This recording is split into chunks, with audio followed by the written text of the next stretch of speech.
In this episode of Where You Live, we visit the community of Creston, famous for beer, fruit, and not changing its time. Welcome to the show, and we're here at the Creston and District Community Complex with Creston Mayor Ron Toyota. Ron, thanks for joining us. You're most welcome, James. And Ron, this building actually has a bit of extra significance for you and your family, doesn't it? It does. This facility in 1969, it was rebuilt. So the land was donated and the building was built, but they only had the shell and they ran out of money. So they needed to raise $180,000 for them to be able to complete the inside of the arena and the curling. So what they did is my father back then, who was very involved, community-minded individual, he created Operation All Out. And they created a committee, and there was about 40 volunteers, and they went out and canvassed, and they solicited every property owner in the town of Creston and the Creston Valley. And in about 4 months, they raised $180,000. Oh. So with that in mind, when you see this building, when you drive past or you come in here, is there a sense of pride knowing that your family is part of the reason that it... Yes, because my mother's funeral was in here, so I related all of that information at the service. The other part for me is that in 2006, I was asked to be on the design team of this facility. So up until then, we had the arena, we had the curling rink, we had an outdoor pool. The outdoor pool was being removed. They had a referendum, and they were successful in raising about $18 million, and we added the aquatic center, which is beside us. In 2010, the aquatic center was open. In 2011, the fitness center was open. And today, it's just like the day they had opened it. The people are so proud of this facility, and we get a lot of comments. Now, I should be very clear that this is a regional district facility. It's not the town of Creston. Okay, we'll make sure we get that right. I wanted to talk a little bit about your history here, because you grew up in Creston, didn't you? You grew up here. I was born and raised in the town of Creston, or back then we call it the village. It was the village of Creston. I was born and raised in 1947. That is because my parents were interned during World War II. They were interned for 3.5 years, and they were technically prisoners. They were in a camp in the Slocan Valley. They were there. They were under RCMP jurisdiction. And my mother, when she first started there, she was in a tent, and she had a lot of stories. When the war ended, they got married. That's where they met. They got married, and they moved to Creston, and this became their home. So they moved here in '46. My father opened a business, and they were an integral part of this community. Did they? You talked about the stories. Was there lots of those stories from that time of their life that they?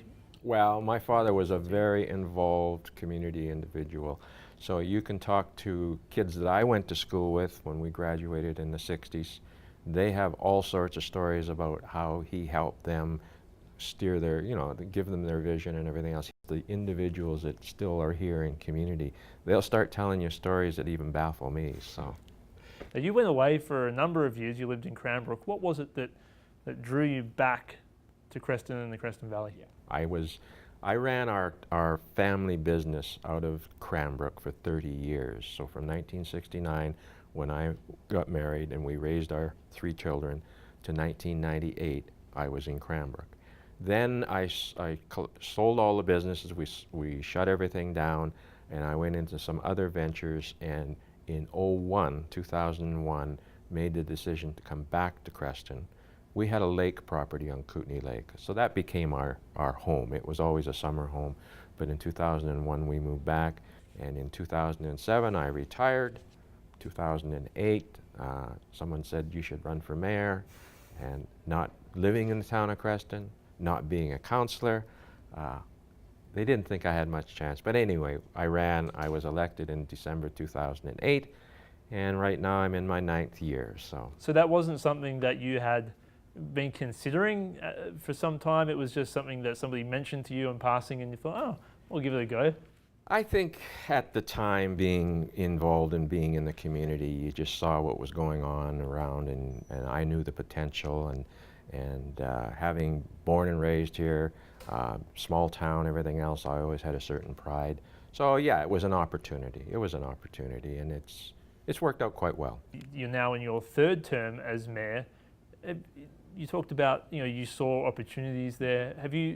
Was there a vision, and have you seen kind of some of that vision through to fruition? It's like anything.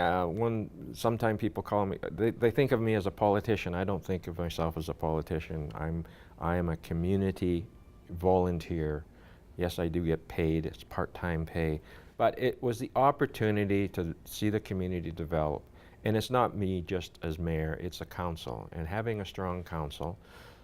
Town of Creston, 5,000 people. We are a council of 6 plus the mayor, so we're a council of 7.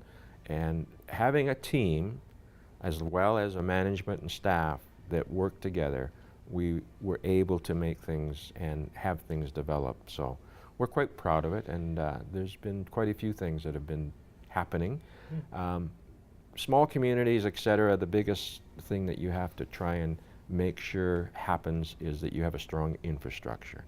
That's your water system, your sewer system, your roads, and a lot of that is unseen.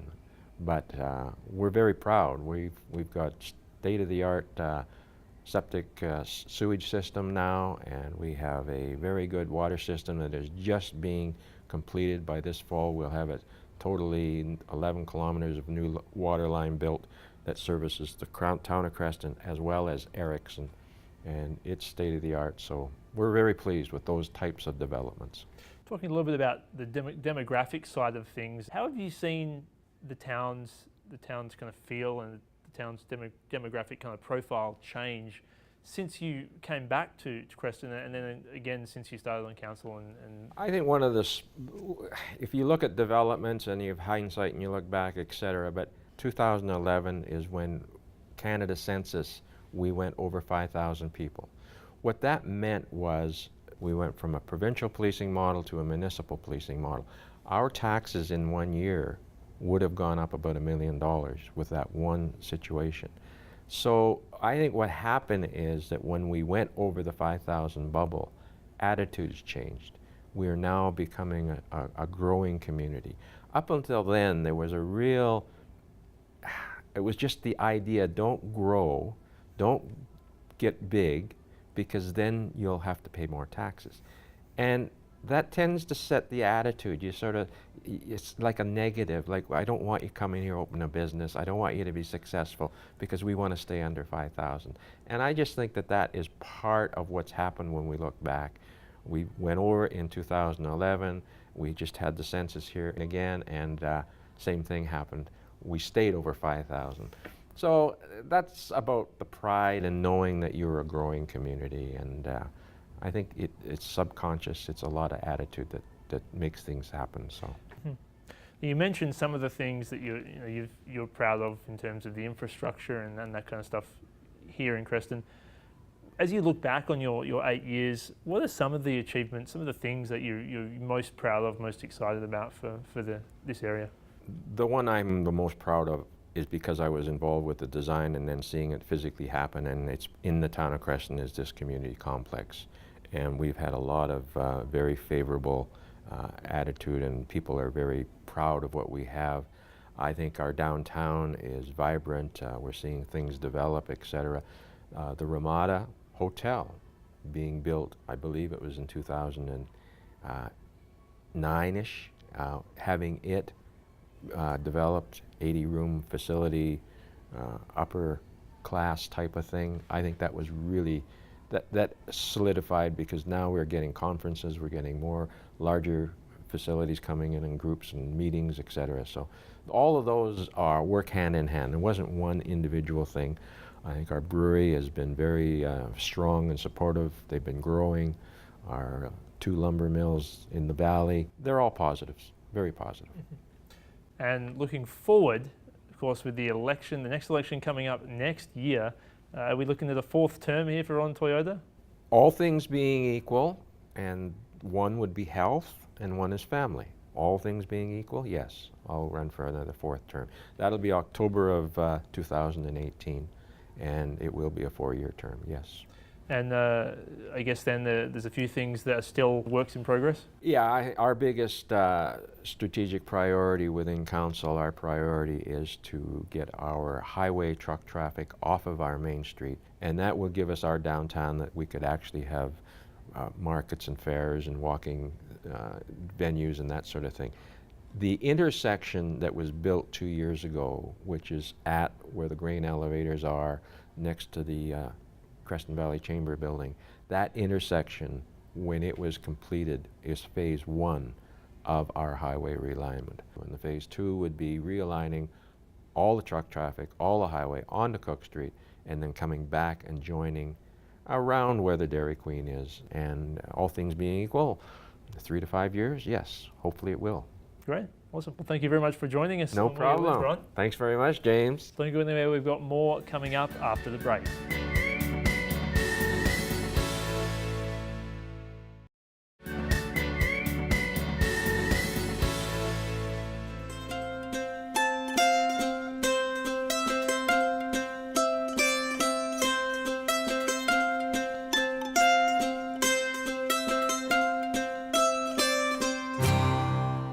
Welcome back, and we're here at the Creston Museum with the manager of the Creston Museum, Tammy Bradford. Tammy, thanks for joining us. You're welcome. It's a Now, pleasure. And Tammy, you've been here for a total over 19 years now. Yes. You came here back in 1998. Yep. First day on the job was May 1st. Wow. So what do you remember about all that time ago? Oh, my goodness. I remember that was a very scary year. Day, I should say, because we were opening an extension on the archives building up there.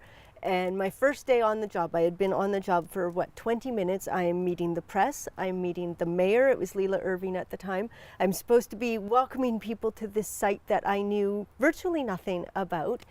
So yeah, it was a little nerve-wracking. And talking about that experience, because you came from Balfour, so you didn't come from. You had been to Creston before, you'd spent some time here, but the job of a museum manager requires you to have a certain amount of knowledge about the area, probably more so than other people in the community. So how long did it take you to get that really in-depth understanding of Creston? I'll let you know when I get it. There's always something. You know, I started off very, very broad terms, and fortunately I've got a mind for useless trivia. So the significant dates in Creston's history, you know, staking of the town site 1891, the incorporation as a village in 1924, these broad things I had pretty easily, pretty quickly, you know, within a matter of days I had that. And fortunately there were some resources to help, a brief history that had a chronology and such, and I've just kind of built on it from there. Has your job here changed the way you may have perceived the town when you first moved here, the things you know about it, or have you got a different opinion of the town now? I wouldn't exactly say it's a different opinion precisely, because I've always liked Creston coming through, but it was never a place, you know, if you'd asked me 25 years ago if I thought I'd wind up living in Creston, the answer would have been no. I'd have probably laughed, because it was never on my radar as a place I really wanted to go to.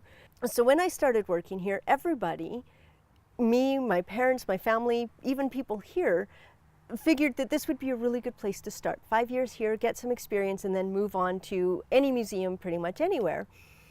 And I don't think I had been here 6 months before I realized that this is a fantastic little town. It's a great place to be. It's very friendly, very welcoming, very warm. It's everything I need. There's lots to do. And there's also the wide open spaces, which is so important to me. I love being able to just drive for 5 minutes and I'm out in the middle of nowhere, and I can walk for hours, and you know, it's fantastic. And being in a small town, each person's role within that town, I think the responsibility to the town is amplified. Do you see, what do you see as your responsibility to this town in your role as the manager of the museum? First of all, bare bones, my job is to make local history fun.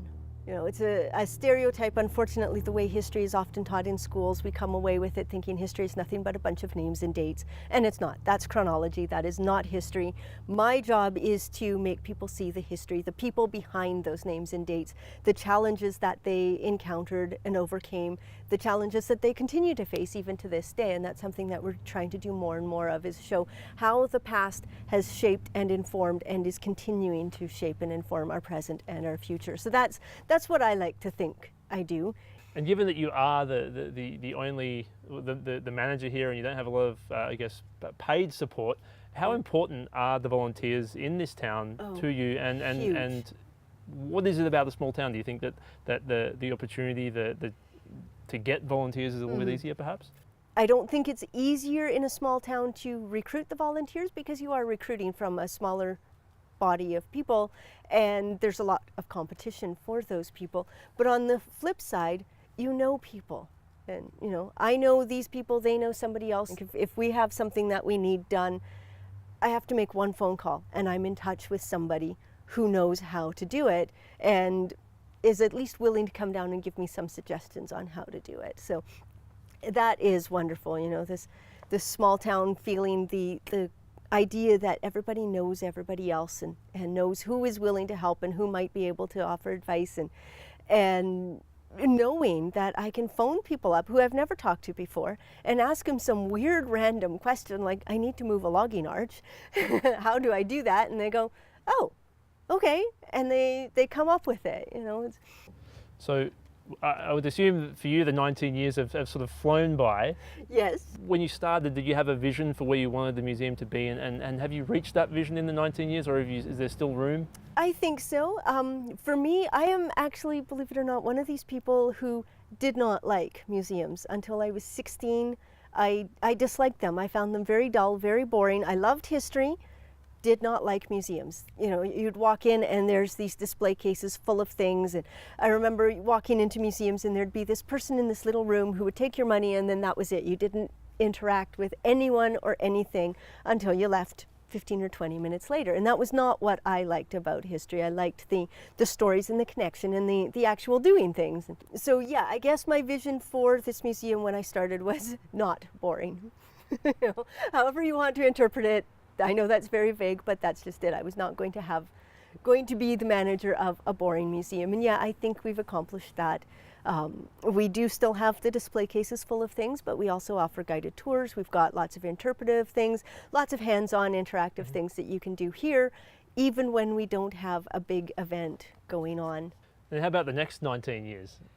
What have you got planned? Do you have anything? Is there anything in the crystal ball? Anything planned for the museum going forward? We are right now in the midst of an exhibit evaluation.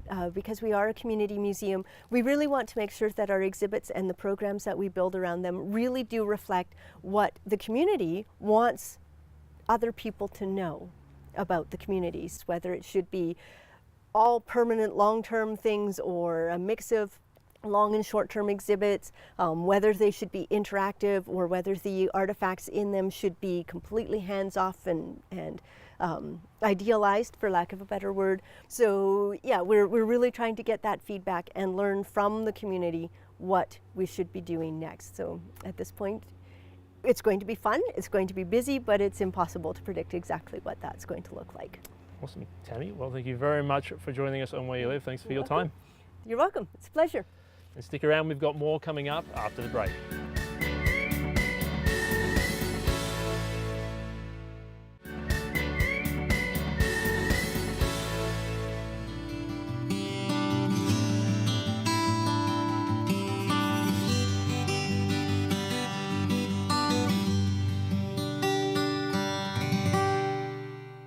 Welcome back, and joining us now is Jen Comer, the manager of the Creston Valley Farmers Market. She's also a city councillor here in Creston. Jen, thanks for joining us. Thank you so much for having me.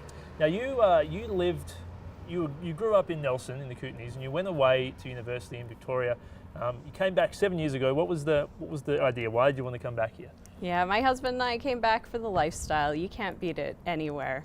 And you took a job at the farmers market. That was one of the reasons for coming back. It really was in line with what you were doing in Victoria, wasn't it? Because you were in sustainability and green initiatives and that kind of stuff. I was, yeah. I worked in the provincial government as a green team coordinator, helping implement the provincial government's carbon neutrality plan. I worked with a consultant there working on sustainability reporting, and I worked up at the University of Victoria in their campus planning and sustainability office. And all of my studies focused around community development and local food. So it was a perfect fit to be able to move back to Creston doing what I love. How did it feel when you first came back? What was the mood like when you first got back here?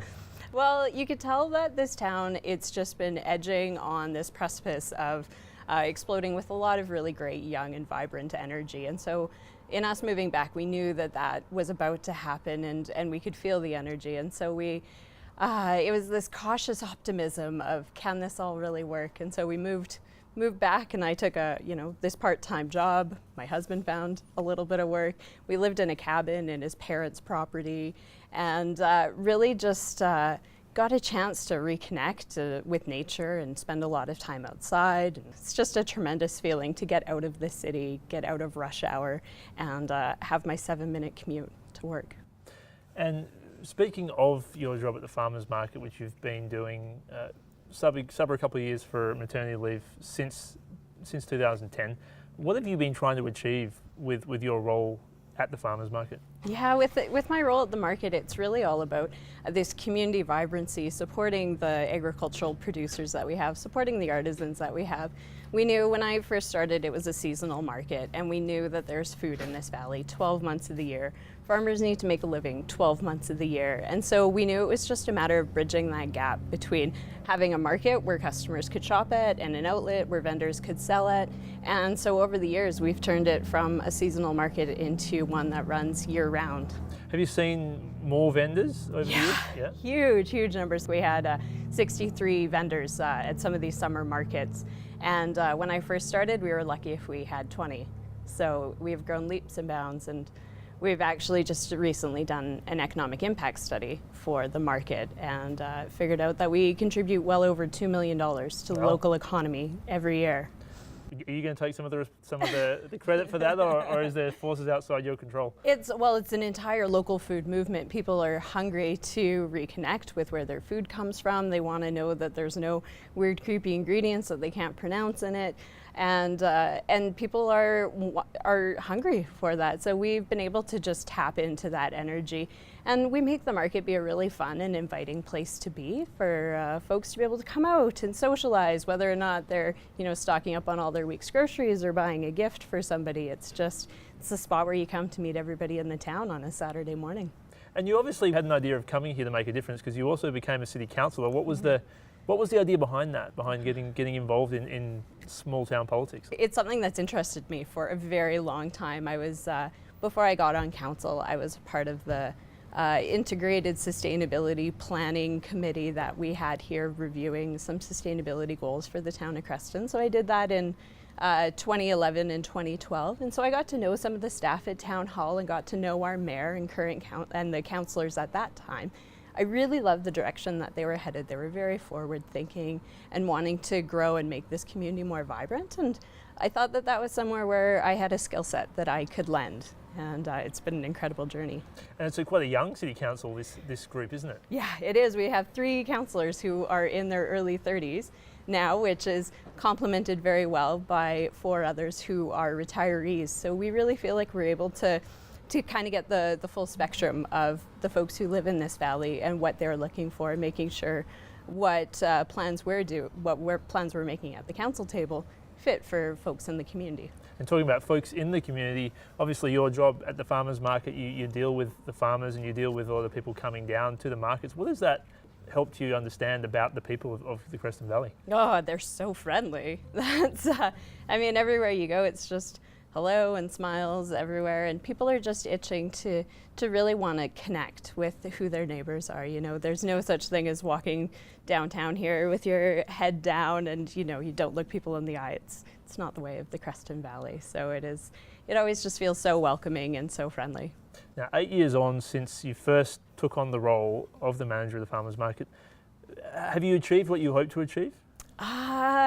Yes and no. So I really thought by this point we would perhaps be a bit further along with having a permanent outdoor space for the market. We're still along this gravel parking lot out town, which we make look as good as it possibly can, but it's still a gravel lot. So town council has got some really big plans, and one of the big things that was identified in our new official community plan is this entire market park concept. So we're out looking for grant funding right now to see if we can build this permanent outdoor market space that's going to really be a huge asset to our community and provide a really valuable green space downtown.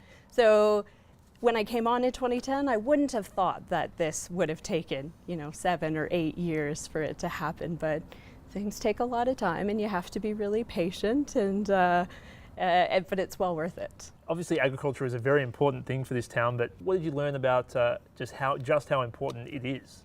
We have seen, we've had farm businesses and artisan businesses change their entire business plans because of the farmers market. We've had folks who used to just export everything they have out of the valley for other markets, and now they are completely shifting their practices and selling as much as they can locally, or expanding their local storefronts, or offering more at the market because we run so much longer now than we used to.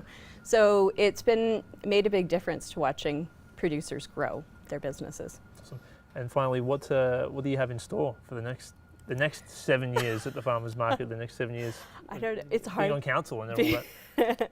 Well, if we have achieved this much in the last 7 years, I am so looking forward to what these next 7 are going to be. It's going to be an exciting time. Awesome. Thank you very much for joining us on Thanks Where You so Live. much for having me.